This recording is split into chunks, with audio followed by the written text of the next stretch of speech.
एक मनोहर सुबह मुंबई की धड़कनों में बसी एक राजकुमारियों की कथा शुरू होती है। इशिका एक खूबसूरत और जानी मानी उद्योगपति की बेटी थी। उसका जीवन चकाचौंध और आडंबर से भरा हुआ था, लेकिन उसका दिल सच्ची भावनाओं और प्रामाणिकता की तलाश में था।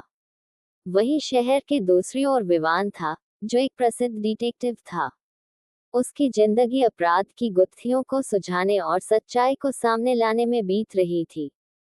इशिका और विवान का पहली बार आमना सामना एक सामाजिक कार्यक्रम में हुआ, जहां इशिका की सुंदरता और विवान की संजीदगी ने एक दूसरे का ध्यान खींचा।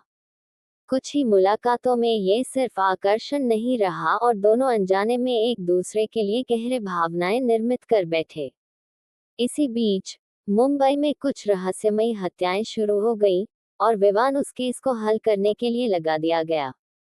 जैसे जैसे विवान अपराध की गहराई में उतरता गया, वैसे वैसे सुराग इशिका के परिवार की ओर इशारा करने लगे। इशिका की जिंदगी में उथल पुथल मच गई जब उसके सबसे करीबी अंकल का शव उनके ही बागीचे में मिला। सबूत इशारा कर रहे थे कि हत्यारा परिवार में ही कोई है। इशिका का पिता बेचैन था और उसने इशिका और विवान के मिलने पर रोक लगा दी। उन्हें शक था कि विवान के कारण परिवार की इज्जत दांव पर लगी थी। लेकिन प्यार के लिए कोई भी बाधा अधिक बड़ी नहीं होती। इशिका और विवान चोरी छिपे मिलने लगे और विवान इशिका को भरोसे में लेकर केस की जांच करने लगा। रात के अंधेरे में एक दूसरे की मदद से उन्होंने सुरागों को जोड़ा और एक दिन उन्हें वह हम सबूत मिला जिसने सारी कहानी बदल दी।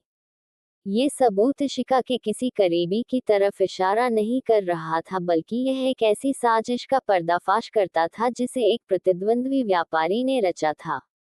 सच्चाई सामने आते ही इशिका के परिवार को सुकून मिला और विवान के प्यार और समर्पण को देखते हुए इशिका के पिता भी पिघल गए।